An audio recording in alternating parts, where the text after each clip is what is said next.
Viego is one of the most popular junglers in the game right now, and for good reason.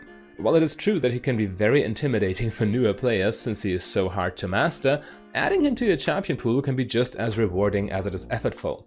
It is not a coincidence that one of the best solo queue junglers in the world, with the rather weird summoner name Bread is playing a lot of Viego right now. In fact, they managed to break the 2000 LP barrier, claiming rank 1 challenger on their server, thanks to a staggering 73% win rate with Viego. And in all honesty, it is not just that the champion is powerful. This player has one of the cleanest jungle decision making I've ever seen, which really shouldn't be all that surprising, as results tend to speak for themselves.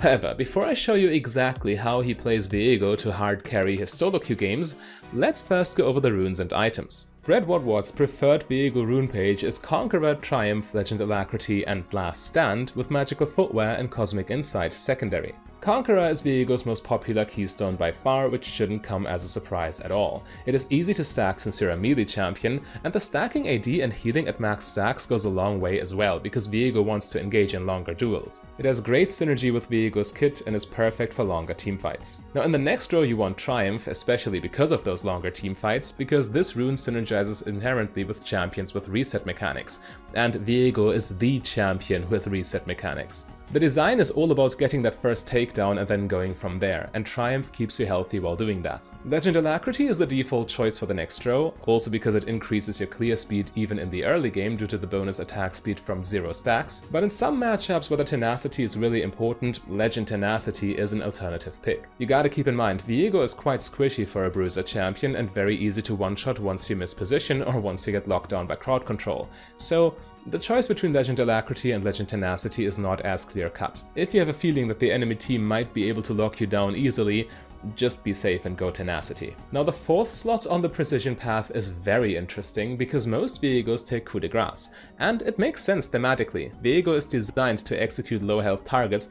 Well, he has damage against high health targets too, as you know, because Blade of the Ruined King in his kit, literally, but Coup de Grace allowing you to kill the first target faster means more consistent resets with your ultimate. However, Bread does prefer Last Stand, and this rune also makes a lot of sense because Viego is the center of attention most of the time. It's very similar to a champion like Samira, who also would take Last Stand because being in the middle of the fight is literally what allows her to keep going. The same's true for Viego, but Coup de Grace is fine as well, I would suppose. Now Magical Footwear in the next slot is really synergistic as well because Viego is a scaling champion. He has good item scalings because of his good auto attack damage, and Magical Footwear allows you to get your items 300 gold faster because you don't need to spend 300 gold on boots.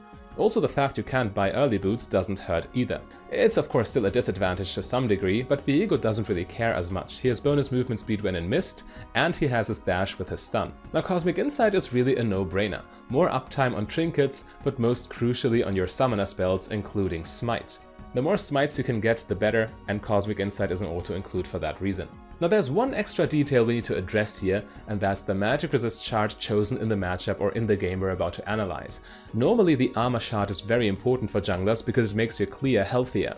However, Viego has such a healthy clear that he can afford to pick the magic resist instead if he is against a magic damage dealing jungler on the enemy team, in this case Karthus, as you will see. In any case, let's move to the item build. Bread's core build every single game is Blue Pet, Kraken Slayer, Triforce, and then defensive boots, either Mercury Treads or Steel Caps. Now, most Viego players go Green Pet, which does make a lot of sense. Again, Viego is kinda squishy, but he's still a bruiser, needs to be in the middle of the fight, and the shield can help a lot. However, the movement speed of Blue Pet is also very strong, and many junglers buy this in fact right now because it's so powerful, makes your rotations, your fighting, everything better, but the choice is ultimately up to you, I'd say.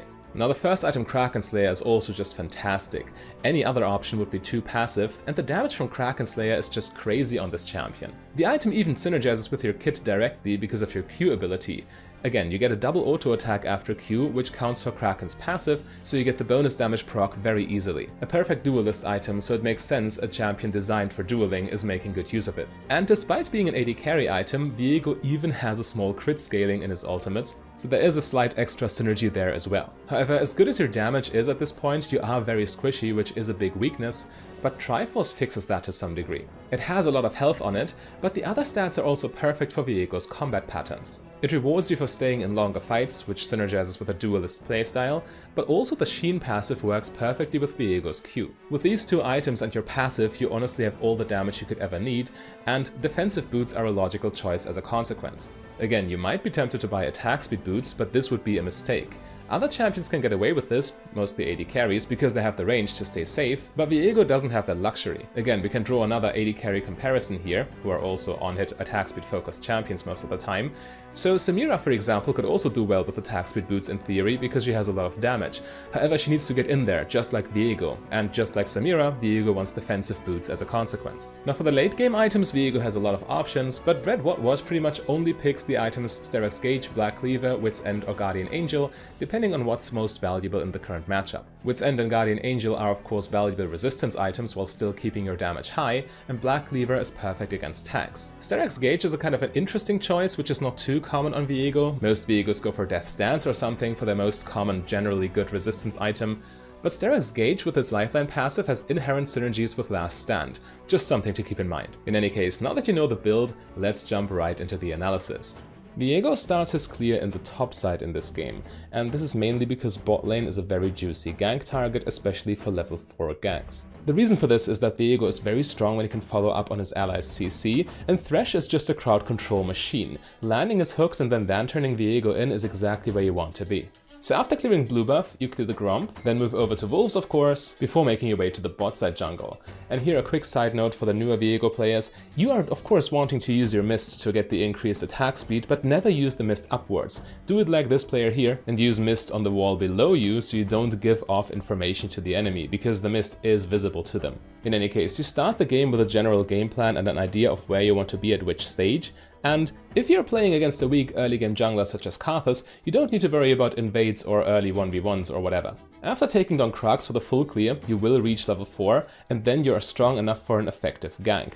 However, in this game the state of bot lane doesn't really allow it at all, because the enemy is pushed all the way under tower, so your plan kinda goes down the drain. But in this game you can instead just wait for Scuttle to spawn and take it as it does, and if Karthus comes you can probably even beat him in the 1v1, but in this case Viego just goes for the recall. You can almost compare this to an option select in a fighting game, for example.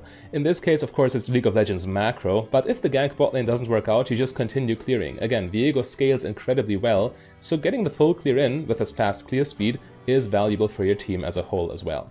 But of course, Viego also looks at the map while doing this, and in this case he's just at the right time, or in the right spot at the right time, because top lane's currently fighting. This is your signal as a jungler to start moving immediately and see what you can do to help.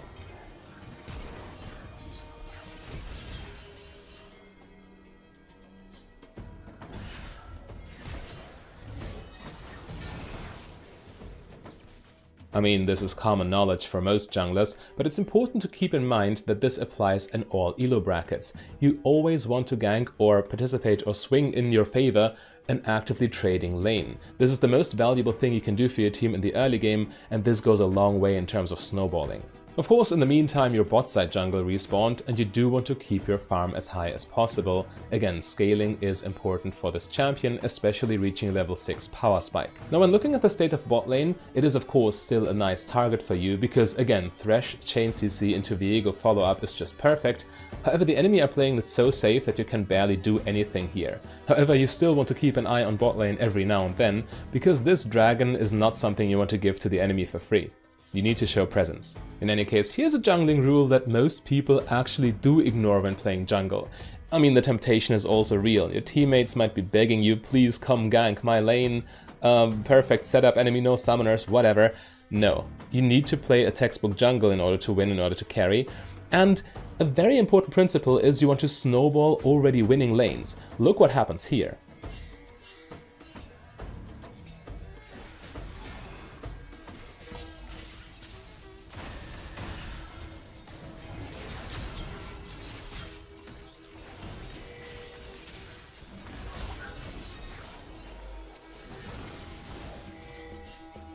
So Pantheon, despite getting a successful gank earlier, does find himself in an awkward spot. He has not yet reached level 7 because he still hasn't cleared the minion wave, yet he engages in a fight with Cho'Gath nonetheless. This is arguably too aggressive, but Viego's lane gank is also very nicely set up. Anyway, Pantheon makes the big mistake of letting Cho'Gath land his knockup, but this ultimately enables Viego's lane gank. Keep in mind how mobile you are in your mist with the bonus movement speed, so even when the enemy has vision with the River Shrine, you can set up ganks through the lane. In any case, Pantheon ended up dying, which is kinda bad for the lane of course, but look how Viego sets up the lane for him to not put him behind. Again, he wants to snowball the top lane because the ganks there are very successful. Also, Pantheon has crowd control on which Viego can follow up. It's very much the same as in bot lane, just with fewer targets. But when you have a look at the state of the minion wave in which Viego left it, it's a perfect freeze for as long as it needs to be. The enemy minion wave is stronger than the allied minion wave, which means the reinforcement effect will not come into play here and the wave will stay frozen until Pantheon returns. Doing things the right way as a jungler will go a long way for your laners. But when I say you need to keep ganking lanes in which the ganks had been successful before, I really mean it. Just look at this, barely any time has passed since the last gank and Viego's already back there, even Thresh helping this time around. They gotta keep this Cho'Gath small as long as they can. Cho'Gath scales quite well himself, but when you can just pile up on him and kill him over and over, the early game power of Pantheon will also translate to a strong late game. Yes, this does come at the cost of the other lanes of course, but that's not the point. You don't want to keep every lane strong-ish, you just want to have one very strong lane that can snowball the rest of the game. Play to your winning sides. And this Viego isn't 2000 LP challenger for no reason. He sees top lanes fighting again and top lane is his premier target, so he just goes for it.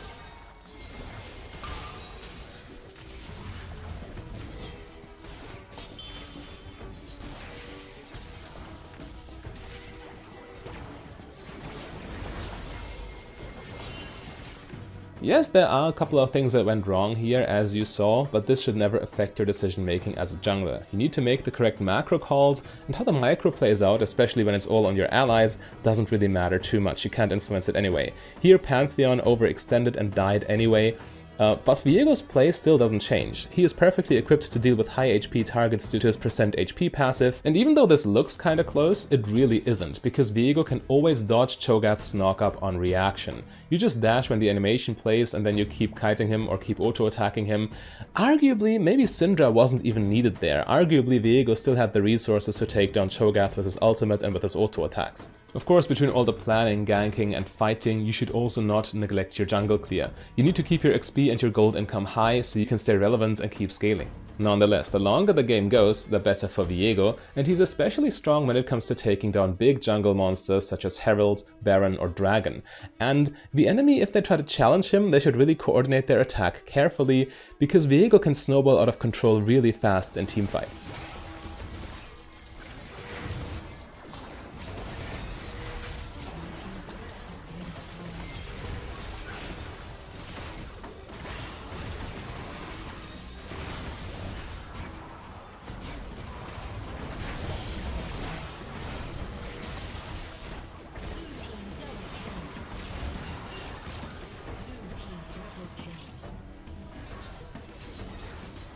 Yes, Viego can deal tons of damage to the enemy frontline, so it is never really safe for them. However, the flip side of the coin is that Viego himself is also kinda squishy, so this is still kind of a dangerous situation. Ideally, you would want to wait with your engage a little bit, so you can clean up the enemy team and make use of your reset mechanics. However, as soon as Cho'Gath has to disengage due to his own HP, and Tristana is low herself, this is your signal. You can instantly jump on them to finish them off, and once you score that first takedown, the rest of the fight is a piece of cake. And what we just saw was almost a sketchy example because Viego got interrupted doing Rift Herald. But if your team finds an engage and you can just follow up, the first enemy falls kinda quickly, and you get reset after reset if you want to, you can just clean teamfights like nothing else. Especially the later the game goes, the easier this will be. But following up on your allies' engages is just one way to teamfight with Viego. There's actually another one, and this is very effective. I mean, if you have ever been playing AD carry in your life before, you know the feeling, but just see what happens here.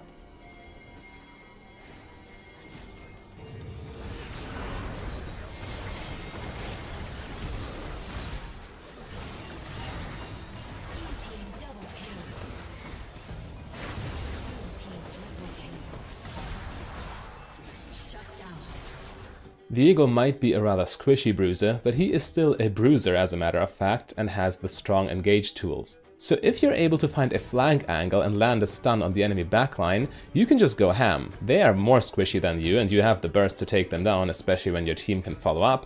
And again, it doesn't matter how it happens, but as soon as the first enemy falls, you can just go crazy with reset after reset after reset. It's super simple once you get the snowball rolling. The true art is getting the snowball rolling in the first place, which means getting that first kill to then get your resets. This means that in the late game and in the mid game even, you need to stay close to your teammates no matter what, because you want to be where the fights are happening. This is naturally close to objectives such as Dragon and Baron, but even if not, wherever your team groups you want to be there, because as soon as that first enemy falls, you can make use of that passive and make use of your reset mechanic. In this situation, arguably it would be even better to stay in Tristana form, but I don't know, maybe this player isn't really too familiar with Tristana as a champion, but this is where game knowledge comes in clutch too. Viego is not a beginner champion. The more you know about the enemy champions, the better you can use them yourself, the better you'll be able to use Viego's resets. But of course you need to know Viego's own mechanics first and foremost. Look at this situation here, perfectly using Viego's invincibility while taking over a body to dodge Karthus' global ultimate. This would have been a lot of damage, and yes, Viego did buy Wit's End this game to mitigate some of that damage, but blocking it outright by knowing these small little quirks, I mean, it's very similar to how Shaco ultimate can dodge it. Using these tricks is very important if you want to climb into high elo. And precisely because overall game and champion knowledge is so important with this champion, why don't you check out my guide on the champion K'Sante. He's one of the most popular top laners in the game right now, so knowing what he does is very important. Click the link on your screen.